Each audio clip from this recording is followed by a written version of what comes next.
इस वक्त की बड़ी खबर आपको बताते चले, बस्ती जिले में हुआ मॉक ड्रिल का आयोजन। डीएम रवीश गुप्ता और एसपी अभिनंदन के नेतृत्व में हुई मॉक ड्रिल। पुलिस जवान और पूर्व सैनिक व एनसीसी के छात्रों ने की मॉक ड्रिल। आपात स्थिति में घटना से निपटने के बताए गए पुलिस अधिकारियों ने बताए उपाय। भारी संख्या में पुलिस कर्मियों के साथ साथ स्वास्थ्य विभाग की टीम भी रही मौजूद। मॉक ड्रिल्स में अलग अलग सायरन बजाकर उनकी बताई गई उपयोगिता। पुलिस के उच्च अधिकारियों द्वारा आपात स्थिति से निपटने के भी बताए गए नियम। बस्ती के राजकीय कन्या इंटर कॉलेज ग्राउंड में किया गया मॉक ड्रिल का आयोजन। मॉक ड्रिल के दौरान एटीएम प्रतिपाल Chauhan, SP Om Prakash Mishra, CO Satyendra Bhushan Tiwari, CO Swarnima Singh कोतवाल, राणा देवेंद्र प्रताप सिंह रहे मौजूद।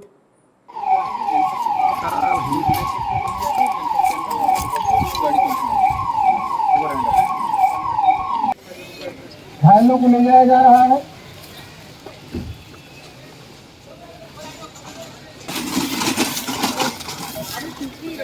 बहुत तेजी से बचाव कार्य किया जा रहा है। थोड़ा सा आप लोग पीछे रहे सर,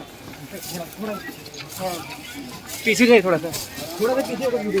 क्योंकि हमारी जो पूरी रेस्क्यू टीम है, जिसमें देखिए फायर डिपार्टमेंट के लोग पूरे अपने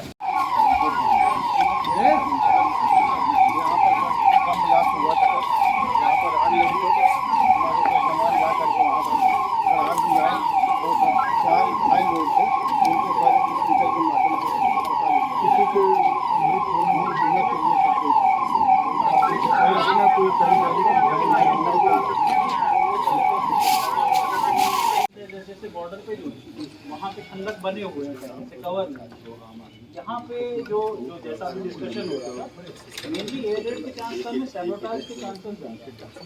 एक तो अभी सबसे ये भी कर लेगा, हम लोग भी कर ले, ड्यूटी भी लगाएंगे कि जो वाइटल इंस्टॉलेशन है जैसे कि ब्रिजेज उनके एक एंटी सैबोटाज ड्यूटी भी लगती है। तो प्लस जनता भी रहे, कोई दिखता है इस तरह तत्काल गवर्नमेंट को खबर कर देंगे यहाँ पे कोई दिख रहा है तो वो कहाँ सा। और अभी जैसे कहीं कोई संदिग्ध वस्तु अगर दिखती है किसी तो तुरंत रिपोर्ट, क्योंकि अभी थोड़ा उस चीज़ को लेकर अलर्ट है। हाँ, रेलवे स्टेशन पे, सिनेमा हॉल में, मार्केट में अगर आपको लगे तो बैग रख के चला गया तो थोड़ा वो जो ड्रिल होती थी पहले मतलब डायरेक्ट अटैक जा सके।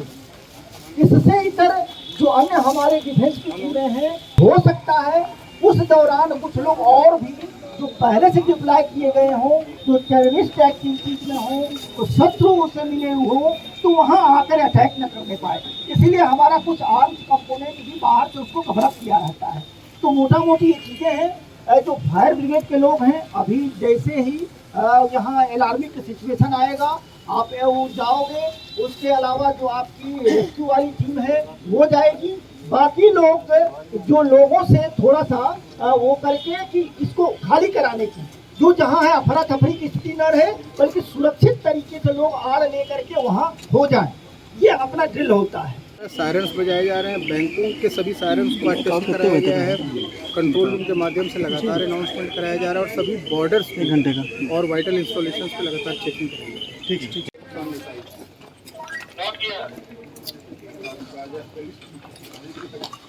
वो भी कुछ अस्पतालों पूछे थे उसकी जो एयर रेड पे जो ये जो घायल हैं, जो आग से इनको जख्मी हुए हैं, इनको तत्काल जो हमारे उनको लगाया है उसने बट हॉस्पिटल में किस प्रकार से मैनेजमेंट करेंगे। तो हमारे 2 हॉस्पिटल तो एक साथ ही है, लगा एक रोड पे 0 बल्लभ पे चल रही है गाड़ियाँ सेम सर हमारे उसमें है ये बल्ब पे चलाने वाला हेडलाइट रिप्लेस करा था। अच्छा, फॉग लाइट पे चला पर वो भी हो नहीं पाएंगी, वो तो स्पेशलिस्ट गाड़ियों में होती है, वो अभी आपको गाड़ी में लगवा नहीं पाएंगे क्योंकि निकालना होगी। गुड फॉग लाइट तो लगी होगी ना हम लोग से। देखिए मेन मकसद होता है लाइट्स जो वर्ल्ड वॉर टाइप के जो डॉक्यूमेंट्री में ऐसे ये अभी ऐसे क्या अभी सब वो कर रिनोवेट करेंगे, मतलब ये दीवारें यहीं रहेंगी, दीवारें सब नया पड़ेगी।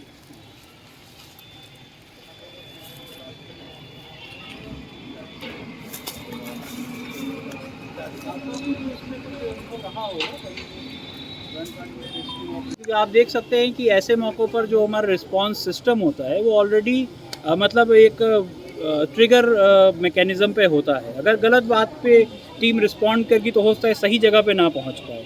तो इसके लिए और इसको बहुत सीरियसली लिया जाएगा। अभी एसपी साहब ने इस बात को ब्रीफ भी किया है कि कोई इस प्रकार की कोई गतिविधि करता है उसको बहुत सीरियसली लिया जाएगा, नॉर्मल से अधिक सीरियसली। ठीक।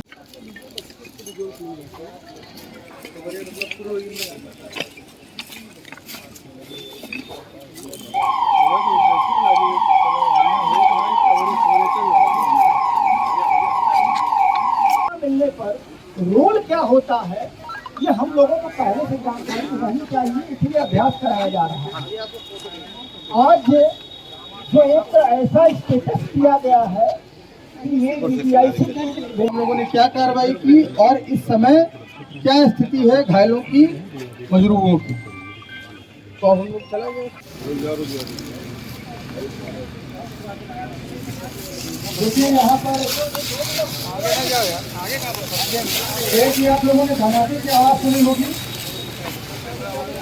और यहाँ पर उसके फलस्वरूप आग लगी है और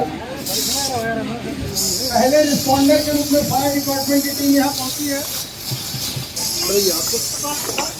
बाकी लोग बहुत नजदीक लगे हैं।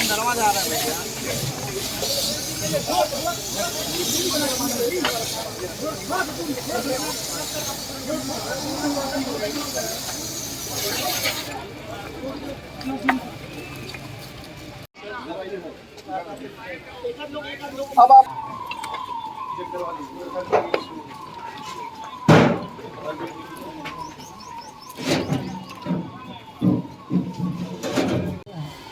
प्लस जो रेस्क्यू की टीम होती है उसमें हमारे डॉक्टर साहबान हो सकते हैं, कुछ हमारे स्वयंसेवक चाहे वो किसी भी टाइप के हों, उनका रोल होता है।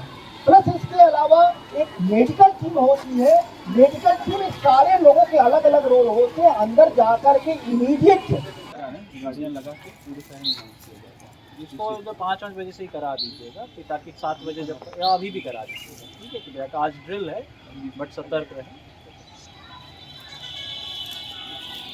लोग इस टाइम में क्या करते हैं, जो बी वाइटल इंस्टॉलेशन और वाइटल एरियाज, यहाँ पे सबसे बड़ा वाइटल एरिया मेरे ख्याल से ब्रिजेज है। आपसे ये हॉस्पिटल होंगे, हॉस्पिटल से पावर हाउस की सबसे ज़्यादा ब्रिजेज है जो हाईवे पर, जिससे आवागमन रोका जा सके। रेलवे स्टेशन पे कोई ब्रिज जरूर, अगर इसके घाघरा पे हो वो जरूरी हो सकता है।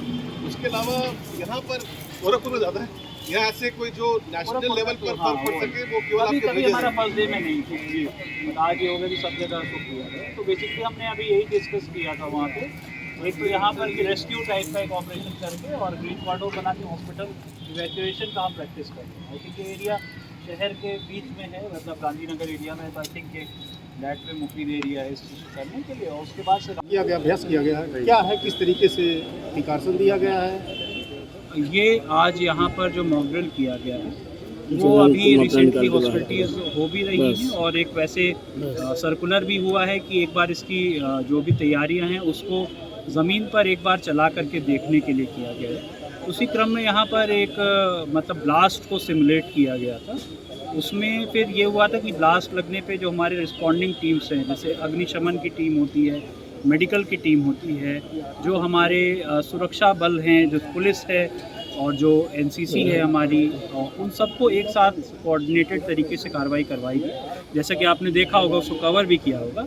मुख्य रूप से ये है कि जब कोई इस प्रकार की घटना हो तो उसके बाद वाली कार्रवाई हमने अभी कवर की है, जिसमें बचाव और अधिक नुकसान रोकने के विषय में कार्रवाई की जाए। इसमें हमें आर्मी से हमारे कर्नल साहब भी यहाँ पर आए हुए हैं और हमारी पूरी पुलिस टीम थी, हमारी फायर टीम थी। आपने देखा होगा जो एंटी फायर सूट वगैरह का भी डेमो करवाया गया था उसमें, क्योंकि उसके साथ वो लोग फ्लेम्स वगैरह में निकल करके निकाल सकते हैं। साथ ही ग्रीन कॉरिडोर की भी टेस्टिंग करवाएगी, ताकि कोई, जैसे ये शहर का मिडिल का एरिया है गांधीनगर, इसलिए यहाँ पे किया गया, कहीं से भी हो तो तत्काल अस्पताल पहुँचाने के लिए सामान्यतः भीड़ रहती है, उसको जल्दी से इवैक्यूएट करने का वो किया गया।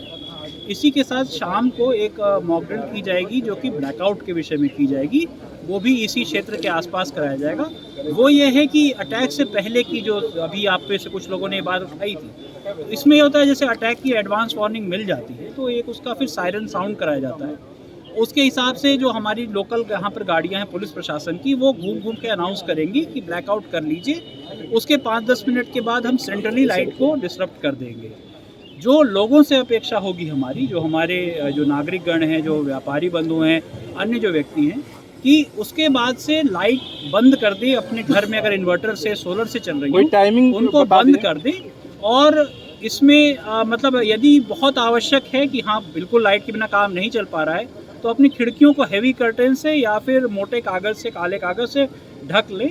और अभी जिस प्रकार से रह रहा है तो एक अपनी खिड़कियों पे इस तरह की वो व्यवस्था अवश्य कर ले, क्योंकि एक्चुअल हॉस्पिटलिटीज़ के केस में यदि इस प्रकार की लाइट जलती हुई दिखती है तो उसको फिर गलत माना जाता है। उसके लिए हमारी पुलिस की टीम, हमारी अभी सिविल डिफेंस की टीम फॉर्म हो रही है, हमारे कैडेट्स जो हैं वो उसको इन्फोर्स कराएंगे, टोका टोकी करेंगे, परंतु अगर नहीं होता तो उसमें हो सकता है बाद में एक्शन भी लेना पड़ेगा।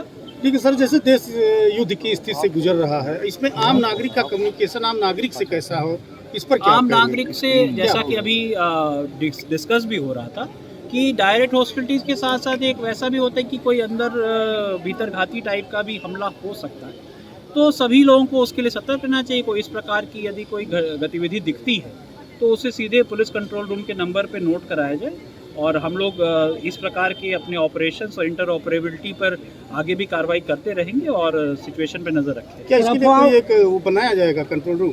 नहीं, हमारा पुलिस कंट्रोल रूम ही इसको हैंडल करेगा, क्योंकि डीसीआर में हमारे पास जो है रेडियो कम्युनिकेशन है, और अभी इसका रेडियो कम्युनिकेशन को भी टेस्ट कर रहे हैं हम गोरखपुर से, क्योंकि गोरखपुर में जो नियरेस्ट हमारी मिलिट्री इंस्टॉलेशन है वो है, तो एक उनसे इंटरऑपरेबिलिटी। तो फाइनली मान लीजिए जैसे होता है, कोई सिचुएशन होती है तो कभी होता है कि सेलफोन्स काम ना करें, तो रेडियो का होना बहुत ज़रूरी है। तो जितने हमारे वो है, तो पुलिस लाइन का रेडियो सबसे पावरफुल है, तो वहाँ से होगा, उसके बाद सायरन्स के माध्यम से और उसके माध्यम से सूचित करें। अफवाहों को भी क्या बताया गया, क्या निर्देश और दिया गया? देखिए, होम मिनिस्ट्री के निर्देश के अनुसार आज हम लोगों ने एक मॉक ड्रिल की है, और मॉक ड्रिल में हम लोगों ने एक सिचुएशन को सिमुलेट किया जिसमें कि एक बम अटैक हुआ है, और उसके बाद आग लगी है, लोग घायल हुए हैं।